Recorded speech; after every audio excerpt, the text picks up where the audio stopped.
Last lecture में हमने young one two adult पढ़ा था। इसमें हमने देखा था लाइफ साइकिल ऑफ जो है सिल्क वॉर्म का पढ़ा था। एग से सबसे पहले एग से लार्वा बना था और लार्वा को हम कैटरपिलर भी बोलते हैं, और उसके बाद प्यूपा बना था और प्यूपा से फिर एडल्ट बना था। तो ये सिल्क वॉर्म का लाइफ साइकिल हमने देखा था कि यंग वन से एडल्ट कैसे बनते हैं। डिफरेंट डिफरेंट जो हमारे स्टेजेस हैं वो कैसे कैसी हैं, जैसे एग है, एग से टेडपोल, टेडपोल से एडल्ट। तो इसके बाद नीचे हमारा फ्रॉग का लाइफ साइकिल था। पहले एग, एग से हमारा अर्ली टेडपोल, अर्ली टेडपोल से फिर लेट टेडपोल, लेट टेडपोल से फिर एडल्ट फ्रॉग। ये फ्रॉग का जो लाइफ साइकिल था, ये फिगर 9.110 में दिखाया हुआ है कि ये हमारा लाइफ साइकिल फ्रॉग का क्या है। Egg, early tadpole, late tadpole और एडल्ट फ्रॉग, ये हमारा लाइफ साइकिल है फ्रॉग का। तो कह रहे कि इसकी अगर डिफरेंट स्टेजेस देखो, observe the different stages of frog starting from the egg to adult stage, we find that there are three distinct stages. There is egg, tadpole, adult. Don't the tadpole look so different from the adult? Can you imagine that this tadpole would some someday become frog? Similarly, the caterpillar or pupa of silkworm looks very different from the adult moth. ये जैसे देखो ये adult frog है, ये tadpole से कितना different नजर आ रहा है। तो कह रहे हैं कि कई बार जो एडल्ट होता है, जो स्टार्टिंग उसकी स्टेज होती है उससे बिल्कुल डिफरेंट होता है। हम डिस्टिंग्विश ही नहीं कर पाते कि ये हमारा ये फ्रॉग बनेगा, ये बड़े होके फ्रॉग बनेगा। तो अगर हम ये डी पार्ट हटा दें, क्या हम बता सकते हैं कि इनको देख के, एग और टेडपोल को देख के, कि अडल्ट फ्रॉग ही बनेगा इसका, कि फ्रॉग बनेगा इसका टेडपोल को देख के? तो इसकी जो शेप है बिल्कुल अडल्ट फ्रॉग से बिल्कुल अलग होती है। Similarly, the caterpillar or the pupa of silkworm looks very different from the adult moth.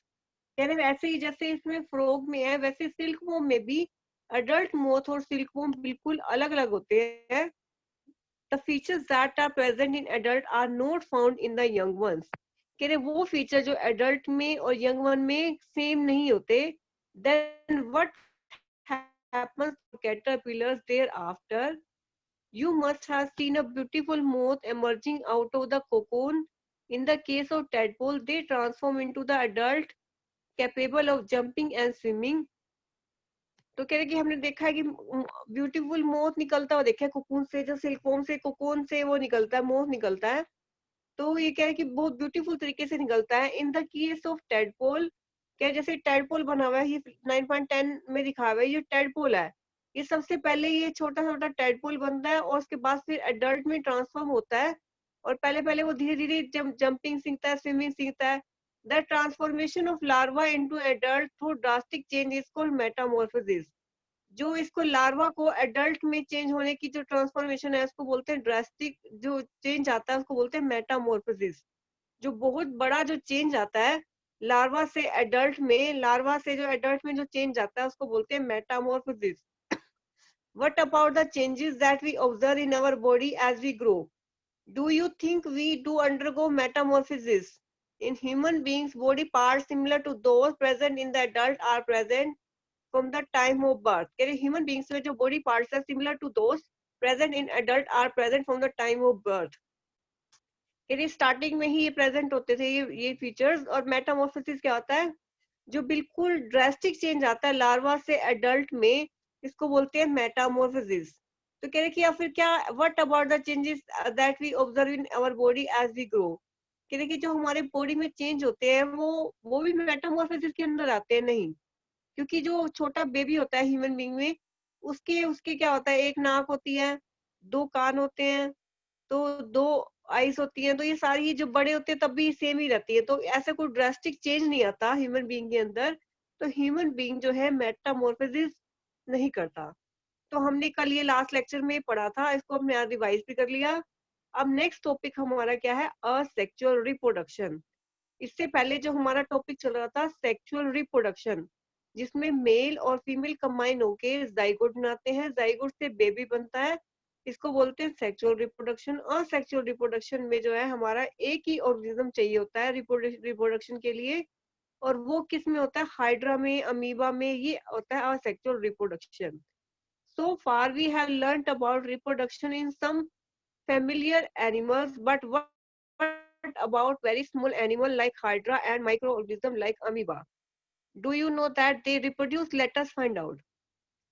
कह रहे जो छोटे छोटे एनिमल है जैसे हाइड्रा है और अमीबा है, do you know that how they reproduce, कैसे रिप्रोड्यूस होते हैं, लेट अस फाइंड आउट, ये कैसे रिप्रोड्यूस करते हैं इसके बारे में हम स्टडी करेंगे असेक्सुअल रिप्रोडक्शन में।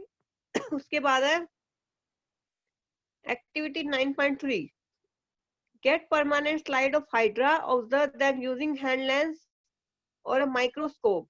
क्या की परमानेंट स्लाइड लो हाइड्रा की, observe them using hand lens और माइक्रोस्कोप, उसको माइक्रोस्कोप से देखो या हैंड लेंस से देखो, look out for any bulges from the parent body, count the number of bulges that you see in different slides। उसके नंबर को काउंट, बल्जिस को देखो। फिगर एक्टिविटी 9.3 में क्या करना है, हाइड्रा की स्लाइड्स लेनी है, observe them using hand lens और माइक्रोस्कोप, उसको हैंड लेंस से या माइक्रोस्कोप से देखो। 9.11 में हमने क्या करना है, हैंड लेंस से और माइक्रोस्कोप से परमानेंट स्लाइड देखनी है हाइड्रा की। Look out for any bulges from the parent body. Count the number of bulges that you see in different slides।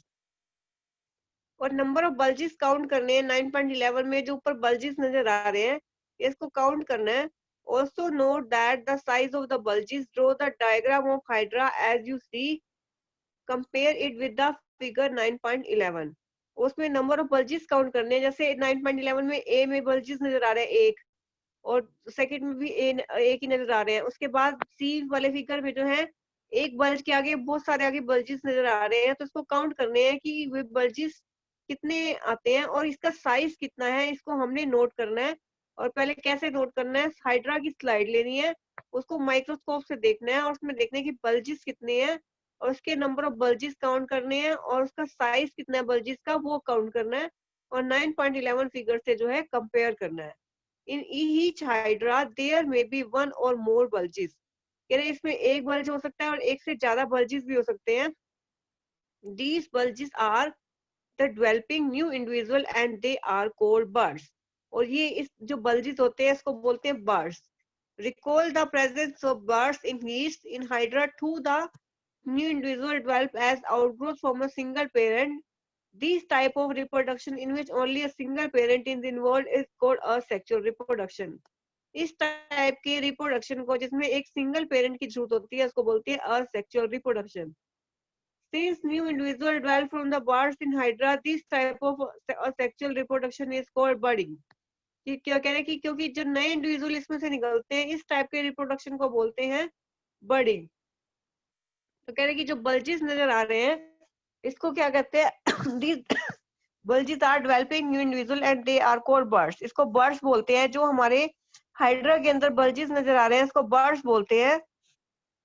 Recall the presence of buds in yeast in hydra to the new individual develop as outgrowth of a single parent। This type of reproduction in which a single parent is involved, इसमें सिर्फ एक ही parent की involvement होती है इसको बोलते हैं asexual reproduction। Since new individual develop from the buds in hydra, this type of asexual reproduction is called budding। तो इस टाइप की जो रिप्रोडक्शन को बोलते हैं, जो इस टाइप की रिप्रोडक्शन क्या होता है, असेक्सुअल रिप्रोडक्शन होता है, इसमें एक ही पेरेंट की जरूरत होती है उसको बोलते हैं asexual reproduction. Since new individual develop from the buds in Hydra, this type of asexual reproduction is called budding. जो इसमें हमारे हाइड्रा के अंदर जो न्यू बर्ड्स बन रहे हैं उसी से ही नया ऑर्गेनिज्म डेवलप हो रहा है, तो इस टाइप के असेक्सुअल रिप्रोडक्शन को क्या बोलते हैं, बर्डिंग। Another method of asexual reproduction is observed in the microscopic organism like amoeba। Let us see how this happens। You have already learnt about the structure of amoeba। You will recall the amoeba is a single-celled organism। It begins with the process of production by the division of its nuclei into two nuclei, its nucleus into two nuclei। This is followed by a division of its body into two, each part receiving a nucleus। Finally, two amoeba are produced with one parent amoeba। This type of asexual reproduction is in which an animal reproduces by dividing into two individuals is called binary fission। तो कह रहे कि figure 9.12 में क्या है हमारा, बर्डिंग binary fission in amoeba दिखाया हुआ है। इसमें हमारा कैसे दिखाते हैं, एक तो हम पहले बर्डिंग पढ़ लिया कि अमीबा के इसे हाइड्रा के ऊपर जो छोटे छोटे बर्ड्स बनते हैं, इससे न्यू ऑर्गेनिज्म डेवलप होता है, इसको बोलते हैं बर्डिंग। तो असेक्सुअल रिप्रोडक्शन का दूसरा जो हमारा पार्ट है वो आगे एक्सप्लेन किया हुआ है, वो हमारा किसमें एक्सप्लेन किया हुआ है, अमीबा में। You have already learn that structure of amoeba के अमीबा का हमें स्ट्रक्चर हमने पढ़ा हुआ है, ये सिंगल सेल ऑर्गेनिज्म होता है। और इसमें क्या होता है कि एक बड़ा न्यूक्लियस जो है, एक एक न्यूक्लियस जो है दो न्यूक्लियर में डिवाइड हो जाता है। फिर ये जो division of the body into two, each part receiving a nucleus, finally तो दो अमीबा प्रोड्यूस हो जाते हैं एक अमीबा से। ये फिगर में दिखाया है कैसे होता है। पहले हमारा एक अमीबा है, इसके बीच में एक न्यूक्लियस है, और उसके बाद जो है हमारा बाइनरी फ्यूजन की वजह से ये हमारा डिवाइड हो जाता है न्यूक्लियस। न्यूक्लियस डिवाइड होने से फिर इसके जो हमारा पूरा का पूरा जो है हमारा डिवाइड हो जाता है और न्यूक्लियस सेपरेट हो जाता है। और फिर बिल्कुल जो बीच में जो थोड़ी सी बॉन्डिंग है वो भी जो है सेपरेट हो जाती है, और दो दो अमीबा निकल जाते हैं विद टू न्यूक्लियाई। तो एक अमीबा से दो अमीबा बन गए विद टू न्यूक्लियाई, इसको बोलते हैं binary fusion. Binary fusion in amoeba. तो ये बाइनरी फ्यूजन इन अमीबा में क्या होता है, एक जो हमारा जो अमीबा है उसमें एक जो हमारा न्यूक्लियस है उसके दो पार्ट में डिवाइड हो जाते हैं, दो पार्ट में डिवाइड होके जो हमारा जो है अमीबा बनता है। जो अमीबा बनता है उसमें उसमें क्या होता है कि दो दो हमारे न्यूक्लियस होते हैं, और एक दो न्यूक्लियस होते हैं और दो अमीबा बनते हैं। तो एक अमीबा से दो अमीबा प्रोड्यूस हो गए और दो न्यूक्लियस प्रोड्यूस हो गए। Apart from budding and binary fission, there are other methods by which a single parent reproduce the young one. कह रहे और बहुत सारे मेथड हैं जिसमें सिंगल पेरेंट जो है यंग वन प्रोड्यूस करता है। You will study about this in your higher classes, तो हम इसको हायर क्लासेस में पढ़ेंगे। उसके बाद है स्टोरी ऑफ डोली। इससे पहले पढ़ने से पहले एक बार रिवाइज करते हैं हम। असेक्सुअल रिप्रोडक्शन क्या होता है, जिसमें सिर्फ एक ही पेरेंट की रिक्वायरमेंट होती है, उसको बोलते हैं असेक्सुअल रिप्रोडक्शन। इसके दो पार्ट दिखाए हुए हैं, एक हमारा दिखाया हुआ है बाइनरी फ्यूजन और एक हमारा दिखाया हुआ है बडिंग। तो इससे पहले ये किस में होता है, अमीबा और हाइड्रा में होता है। जो छोटे छोटे हमारे एनिमल्स हैं हाइड्रा और अमीबा में होता है। हाइड्रा में हमारा क्या होता है, हमारा हाइड्रा में हमारा ये बाइनरी फ्यूजन बडिंग दिखाया हुआ है, और अमीबा में जो है बाइनरी फ्यूजन दिखाया हुआ है। और ये कैसे रिप्रोड्यूस होते हैं, ये कैसे दिखाया हुआ है कि जो हमारा हाइड्रा है, ये हाइड्रा दिखाया हुआ है फीट एक्टिविटी 9.3 में। इसकी स्लाइड लो, माइक्रोस्कोप से देखो, इसके ऊपर जो बल्जेस नजर आ रहे हैं, जो फिगर 9.11 में बल्जेस नजर आ रहे हैं, इसको काउंट करो। और काउंट करके उसका साइज देखो कि कितना साइज है उसका बल्जेस का, और उसको कंपेयर करो फिगर 9.11 से। तो कह रहे कि हाइड्रा में एक एक बल्ज नजर आएगा या एक से ज्यादा बल्ज नजर आएंगे, इसको बोलते हैं birds. Recall the presence of birds in yeast in hydra to the new individual develop into outgrowths from a single parent. This type of reproduction in which only a single parent is involved. इस type of reproduction में जिसमें एक ही single parent involve होता है, इसको बोलते हैं asexual reproduction. और since new individual develop from the buds in Hydra, this type of sexual reproduction is called budding. और इस टाइप के असेक्सुअल रिप्रोडक्शन को बोलते हैं बर्डिंग। तो ये हमारे जो बर्ड से जो है न्यू ऑर्गेनिज्म डेवलप हो रहे हैं, इसको बोलते हैं बर्डिंग। और ये असेक्सुअल रिप्रोडक्शन का एक टाइप है। और असेक्सुअल रिप्रोडक्शन का दूसरा जो मेथड हमारा क्या है, वो किसमें होता है, अमीबा में होता है। अमीबा क्या होता है, हमारा एक सिंगल सेल ऑर्गेनिज्म होता है। और ये इसमें कैसे स्टार्ट होती है इसकी लाइफ, जो एक न्यूक्लियस से दो न्यूक्लियस में डिवाइड हो जाते हैं, और दो न्यूक्लियस से फिर वो जो दो दो हमारे अमीबा बन जाते हैं। और ये इस टाइप के रिप्रोडक्शन को बोलते हैं बाइनरी फ्यूजन। और इसमें क्या होता है, एक हमारा अमीबा और एक न्यूक्लियस होता है, फिर वो उसका न्यूक्लियर डिवाइड हो जाता है, न्यूक्लियस डिवाइड होके जो अमीबा भी सेपरेट हो जाता है। अमीबा के अंदर जो बीच वाली जो बॉन्डिंग है वो बिल्कुल ही सेपरेट हो जाती है।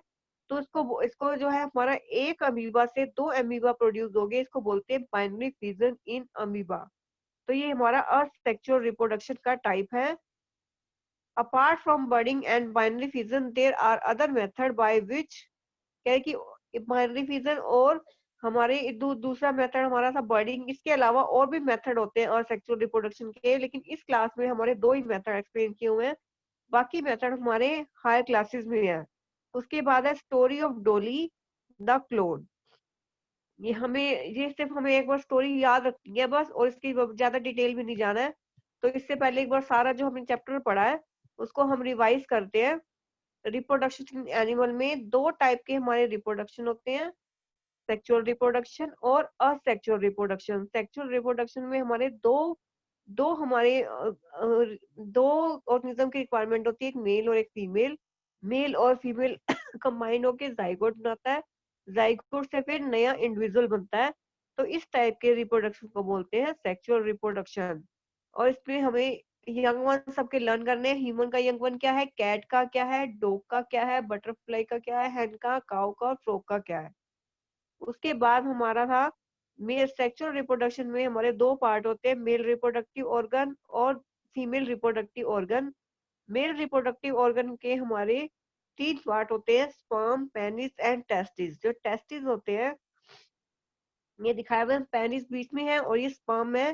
तो कह रहे स्पर्म, पेनिस और टेस्टिस दिखाया हुआ है, ये मेल रिप्रोडक्टिव ऑर्गन के पार्ट है ये। और जो ह्यूमन स्पर्म है इसको थ्री पार्ट में डिवाइड किया हुआ है, head, tail and middle piece. उसके बाद फीमेल रिप्रोडक्टिव ऑर्गन में क्या होता है, एक ओवरी, ओविडक्ट एंड न्यूट्रस। ये हमारे फीमेल रिप्रोडक्टिव ऑर्गन के जो पार्ट हैं, ओविडक्ट, ओवरी एंड यूट्रस, ये फीमेल और रिप्रोडक्टिव ऑर्गन के पार्ट है ये। उसके बाद हमारा दिखा हुआ है हमारे ह्यूमन ओवम का पार्ट दिखा हुआ है, न्यूक्लियस। न्यूक्लियस है और उसके बाहर जो है हमारा ह्यूमन ओवम बना हुआ है। और इसमें क्या होता है कि मेल स्पर्म और फीमेल एग दोनों कंबाइन होके क्या प्रोसेस करते हैं, फर्टिलाइजेशन। और फर्टिलाइजेशन के बाद फिर हमारा जाइगोट बनता है, जाइगोट डेवलप होकर फिर न्यू इंडिविजुअल बनाते हैं। और फर्टिलाइजेशन हमारी दो टाइप की होती है, इंटरनल फर्टिलाइजेशन और एक्सटर्नल फर्टिलाइजेशन। इंटरनल फर्टिलाइजेशन क्या होती है, जो ह्यूमन बॉडी के अंदर होती है, जो फीमेल बॉडी के अंदर होती है उसको बोलते हैं इंटरनल फर्टिलाइजेशन। और जो फीमेल बॉडी के बाहर होती है वो होते हैं एक्सटर्नल फर्टिलाइजेशन। जो हमारे बेबीज प्रोड्यूस होते हैं वो इंटरनल फर्टिलाइजेशन से होते हैं। और जो हमारी एक्सटर्नल फर्टिलाइजेशन होती है वो एक्वेटिक एनिमल्स में जैसे फिश में होती है, वो उसमें हमारी एक्सटर्नल फर्टिलाइजेशन होती है। उसके बाद हमारा टेस्ट ट्यूब बेबीज क्या होते हैं, कह रहे कि कहीं कहीं जो वुमेन के जो है ओविडक्ट ब्लॉक होते हैं, उसके उसके जो बेबी प्रोड्यूस नहीं हो पाते, तो उसके बेबी प्रोड्यूस करने के लिए स्पर्म को और एग को जो है फर्टिलाइज कराते हैं। और उसको फर्टिलाइज कराने के बाद उसको हमने जो है आईवीएफ टेक्निक से हमें रखते हैं इसको। आईवीएफ टेक्निक से हम इसको फर्टिलाइज कराते हैं। और फर्टिलाइज कराने के बाद जो हमारा जाइगोट बनता है, जाइगोट को हम बेबी में रखते हैं। जाइगोट को हम फिर प्रेग्नेंट वुमेन में रखते हैं, प्रेग्नेंट वुमेन में रखने के बाद वुमेन में रखते हैं, वुमेन में रखने के बाद वहां पे बेबी बन जाता है। और वो बेबी जो बनता है उसको बोलते हैं टेस्ट ट्यूब बेबी। तो टेस्ट ट्यूब बेबी क्या होता है, कहीं जो वुमेन के ओविडक्ट ब्लॉक होते हैं तो उसके बेबीज जो है प्रोड्यूस नहीं हो पाते, तो इसलिए जो स्पर्म को और एग को फर्टिलाइज कराते हैं हम आईवीएफ टेक्निक से। आईवीएफ टेक्निक से फर्टिलाइज करा के फिर उसको हम यूट्रस में डाल देते हैं। यूट्रस में डालने के बाद वो बेबी की डेवलपमेंट हो जाती है, जो बेबी बनता है वो बोलते हैं, इसको बोलते हैं टेस्ट ट्यूब बेबी। तो उसके बाद हमारा है एक्सटर्नल फर्टिलाइजेशन। इंटरनल फर्टिलाइजेशन तो वीमेन की बॉडी के अंदर हो गया, और जो एक्सटर्नल फर्टिलाइजेशन है वो वीमेन के जो बिल्कुल बाहर होता है उसको बोलते हैं एक्सटर्नल फर्टिलाइजेशन। तो एक्सटर्नल फर्टिलाइजेशन हमारा किस में मिलता है, फ्रॉग जैसे प्रो एंड जो हमारे एक्वेटिक एनिमल्स हैं वहां मिलता है। जैसे कहने के एग्जांपल दिया हुआ है कि कह रहे पॉन्ड को विजिट करो रेनी सीजन के दौरान और फ्रॉग के एग को देखो। फ्रो के एग को देखने के बाद हमने देखा है कि एग जो फ्रो के एग है उसमें जो हमारे सर्कल लगे हुए हैं दिखाए हुए 9.7 में, उसमें जो स्पर्म एंटर करता है, स्पर्म एंटर करने के बाद क्या होता है, स्पर्म और एग कंबाइन होके फिर क्या बनाते हैं, वो ऐसे कंबाइन होके फिर फर्टिलाइज हो जाते हैं। इस फर्टिलाइजेशन को बोलते हैं एक्सटर्नल फर्टिलाइजेशन। तो ये जो एग है फ्रोग का, उसके ऊपर जो मेल स्पर्म जब एंटर करता है तो फर्टिलाइजेशन हो जाती है, इसको बोलते हैं एक्सटर्नल फर्टिलाइजेशन। तो एक एक क्वेश्चन इसमें है, हैन का एग और फ्रोग का एग में डिफरेंस क्या है। जो हैन का एग और फ्रोग का एग में एक डिफरेंस है, फ्रोग का जो एग है उसमें कवरिंग होती है शेल की, और वो बहुत जो फ्रोग का एग जो होता है, फ्रोग का जो एग दिखाया हुआ है इसमें बहुत डेलिकेट होता है। और हेन का एग है उसमें जो बाहर की कवरिंग होती है, और इसमें एग फ्रोग के जो एग होता है उसमें जेली जेली होती है, और वो बहुत उसको उसको जो बाइंड करके रखती है जेली। और प्रोटेक्शन प्रोवाइड करती है। तो कह रहे कि फ्रॉग के एग को तो जेली प्रोटेक्शन करती है, लेकिन जो हैन के एग को जो प्रोटेक्शन देती है वो बाहर की उसका शेल होता है, व्हाइट कलर का जो शेल होता है हैन के एग को प्रोटेक्शन देता है। लेकिन जो इसकी जो एग के जो फ्रॉग की जो हमारा एग है उसको जेली जो है प्रोटेक्शन प्रोवाइड कराती है। उसके बाद हमारा है डेवलपमेंट ऑफ एम्बायरो। एम्बायरो हमारी क्या होती है, वो वो स्टेज क्योंकि जैसे मेल स्पर्म और फीमेल फीमेल जो हमारा एग है वो कंबाइन होकर जाइगोट बनता है। तो जाइगोट जो डेवलप होने लग जाता है एम्बायरो में, वो एम्बायरो जैसे जाइगोट हमारा फिगर में दिखाया है 9 में, जाइगोट जो डेवलप होके ये जाइगोट आगे डिवाइड होता जाता है, जाइग 1 फिर 2 फिर 3, ऐसे बहुत सारे जाइगोट बनते जाते हैं। और जाइगोट बन के जो डेवलपिंग स्ट्रक्चर है उसको बोलते हैं एम्बायरो। जो एम्बायरो जो है वॉल्स के साथ चिपक जाता है, यूट्रस की वॉल के साथ चिपक जाता है। एम्पायरो जो हमारे यूट्रस की वॉल के साथ चिपक जाता है, दिखाया हुआ है ए फिगर में, यूट्रस की वॉल के साथ एम्बायरो चिपक जाता है। एम्बायरो जब चिपक जाता है तो एम्बायरो जो है इसके साथ जो है चिपक के फर्दर डेवलपमेंट करता है। The embryo continues to develop in the uterus, it gradually develops the body part. तो कह रहे कि बहुत सारे जो बॉडी पार्ट है, लेग, हेड, आई, ईयर, ये बनने लग जाते हैं। तो कह रहे कि ऐसे स्टेज एम्बायरो की जिसमें सारे बॉडी पार्ट जो है आइडेंटिफाई होते हैं उसको बोलते हैं poet's.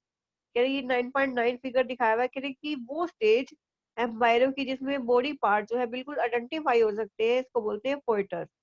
When the development of poetus is complete, the mother give birth to the baby। Poets की जब डेवलपमेंट बिल्कुल कंप्लीट हो जाती है तो मदर जो है बेबी को बर्थ देती है।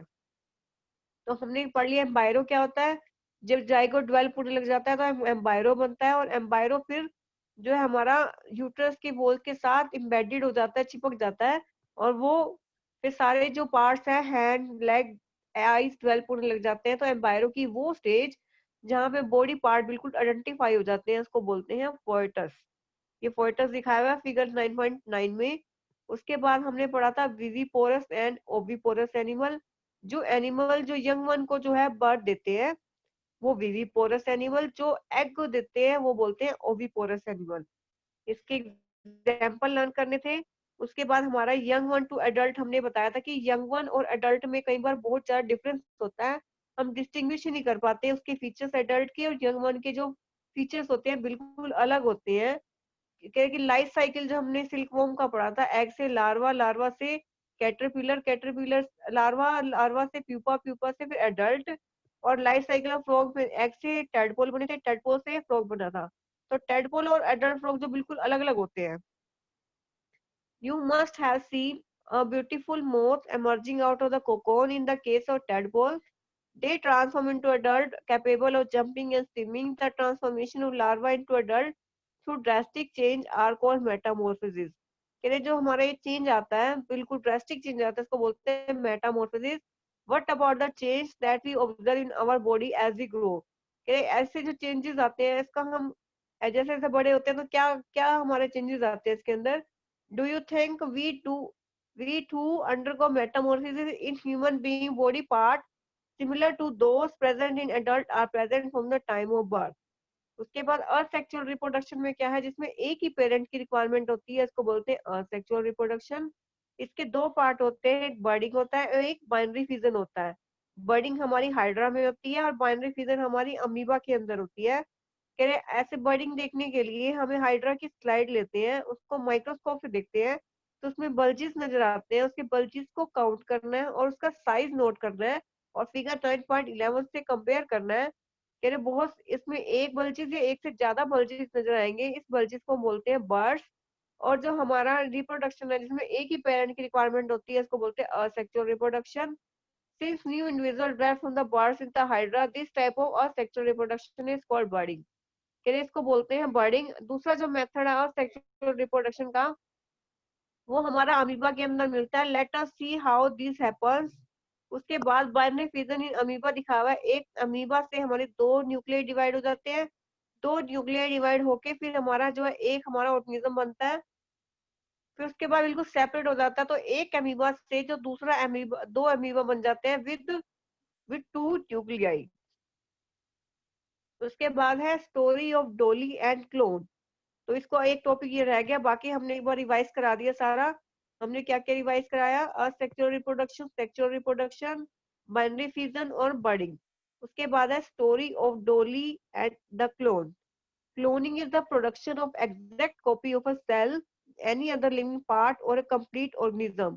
कहते क्लोनिंग क्या होता है, बिल्कुल बिल्कुल सेल की जो है एक कॉपी प्रोड्यूस करना या लिविंग पार्ट की जो है बिल्कुल एग्जैक्ट कॉपी प्रोड्यूस करना है, इसको बोलते हैं cloning. Cloning of animal was successfully performed by the first time by Wilmot and his colleagues at the Roslin Institute of Edinburgh, Scotland। ये सबसे पहले जो हमारा ये सक्सेसफुल ये हुआ था क्लोनिंग, किसने किया था, लैन विलनट ने किया था। और they clone successfully a sheep name Dolly, और उसने जो है डोली वाज बोर्न ऑन 5 जुलाई 1996। डोली जो है कह रहे कि 5 जुलाई 1996 में बोर्न हुई and was the first mammal to be clone. और के पहला मैमल था जिसकी क्लोनिंग हुई थी। क्लोनिंग मतलब एग्जैक्ट कॉपी प्रोड्यूस की थी इसने। और कब ये बोर्न कब हुआ था, 5 जुलाई 1996 में। तो क्लोनिंग क्या होता है कि किसी की भी की कॉपी प्रोड्यूस करना किसी भी एनिमल की, उसको बोलते हैं क्लोनिंग। और कह रहे हैं क्लोनिंग ऑफ एनिमल जो है बिल्कुल सक्सेसफुली जो है किसने की थी, फर्स्ट टाइम ये विल्मट ने की थी और उसके कोलिग्स ने की थी स्कॉटलैंड में। और उसने जो किसकी क्लोनिंग की थी, डोली की क्लोनिंग की थी। डोली जो है बोर्न हुई थी 5 जुलाई 1996 में। During the process of cloning Dolly, a cell was collected from the mammary gland of a female fin dorsal sheep. Simultaneously, the egg was obtained from a Scottish blackfish avi. The nucleus was removed from the egg. Then the nucleus of mammary gland cell from the fin dorsal was inserted into the egg of Scottish blackfish avi, whose nucleus had been removed. The egg thus produced was implanted in the Scottish blackfish Evie. Development of egg followed normally and finally Dolly was born. The Dolly gave birth by the Scottish blackfish Evie and it is found to be absolutely identical to fin doorstep sheep from which the nucleus was taken. Since the nucleus from the egg of Scottish blackfish was removed, Dolly did not show any character of Scottish blackfish Evie. Dolly was a healthy clone of the fin desert sheep and produced several offspring through sexual means. Unfortunately, Dolly died on 14 February 2003 due to a certain lung disease। तो कह रहे ये जो हमारा दिखाया हुआ है fin dough step step और ब्लैक विथ ईवी और डोली, ये इसमें एग्जैक्ट कॉपी कैसे प्रोड्यूस करते हैं, इसका न्यूक्लियस जो दूसरे के अंदर ट्रांसफर कर देते हैं तो उसके अंदर जो है एग्जैक्ट कॉपी प्रोड्यूस होती है। तो इसमें जो कह रहे कि डोली जो है कब डाई हुई थी, 14 नवंबर फेब को 2003 को डाई हो गई थी, मर गई थी ड्यू टू लंग डिसीज। उसके बोर्न कब हुआ था, फिर जुलाई 1996 को। तो कह रहे कि जब हमारे जब उसकी डोली की जो प्रोसेसिंग कर रहे थे, क्लोनिंग कर रहे थे, तो a cell was collected from the mammary gland of female Finn Dorset step. जो हमारा ए जो दिखा हुआ है फिन डोर्सल शीप से जो है हमारा एक वो सेल लिया गया था। Simultaneously an egg was obtained from Scottish blackface ewe. और एवी से जो एग लिया गया था, पहले वाले से हमारा क्या लिया गया था, हमारा वो एक सेल लिया गया था और बी पार्ट से हमारा एग लिया गया था। The nucleus was removed from the egg. और एग से जो है न्यूक्लियस बिल्कुल रिमूव कर दिया। Then the nucleus of mammary gland cell from the Finn Dorset step was inserted in the egg. तो पहले का जो हमारा एग और पहले का सेल और दूसरे का एग जो है कंबाइन कर दिया। whose nucleus has been removed, the egg thus produced by implanted। और फिर इसको कहाँ पे डाल दिया, Scottish Blackfish every development of the egg followed normally and finally Dolly was born। और जब वो egg develop हो गया तो डोली born होगी। डोली give birth by the was given birth by the और डोली किससे प्रोड्यूस हुई, स्कॉटिश ब्लैकफिश एवी से प्रोड्यूस हुई, बी से प्रोड्यूस हुई। It was found to be exact identical to the Finn Dorset sheep. और बिल्कुल जैसे फिन डोर्सल शिप थी बिल्कुल उसके आइडेंटिकल थी जहां से न्यूक्लियस लिया गया था। Since the nucleus from the egg of the Blackfish Abbey was removed, Dolly did not show any character of Scottish Blackfish Abbey। तो बी से जो है कोई भी हमारा करेक्टर जो है, क्योंकि वहां से न्यूक्लियस कोई भी करेक्टर जो है डोली में ट्रांसफर नहीं हुआ। Dolly did not show any character of ewe. Dolly was a healthy clone of the Finn Dorset sheep. तो फिन डोर्सल शिप की बिल्कुल एग्जैक्ट कॉपी थी वो डोली। तो कह रहे कि ये इसमें क्या करते हैं, क्लोनिंग में क्या करते हैं, क्लोनिंग में क्या करते हैं कि एक से जो एग लेते हैं और एक दूसरे से क्या लेते हैं हम, एक से एग लेते हैं और दूसरे से हमारा सेल लेते हैं और जो दोनों को कंबाइन करके जो एक का जो जिसका जिसकी एग्जैक्ट कॉपी प्रोड्यूस करनी है उसका उसका हमारा न्यूक्लियस रिमूव नहीं करते। जैसे बी पार्ट का जो एवी का था उसका न्यूक्लियस रिमूव करके फिर कंबाइन करके जो ब्लैकफिश ईवी में जो है डोली प्रोड्यूस होती है, जो डोली प्रोड्यूस होती है वो किसकी एग्जैक्ट कॉपी होती है, एक ही एग्जैक्ट कॉपी होती है। तो क्लोनिंग में क्या होता है, एग्जैक्ट कॉपी प्रोड्यूस कराते हैं। ये हमारा दिखा दिया स्टोरी ऑफ डोली की क्लोनिंग कैसे करते हैं, कि एग्जैक्ट कॉपी जो है एनिमल की कैसे प्रोड्यूस करते हैं। और इसके बारे में कोई क्वेश्चन हो तो पूछ सकते हैं, कोई भी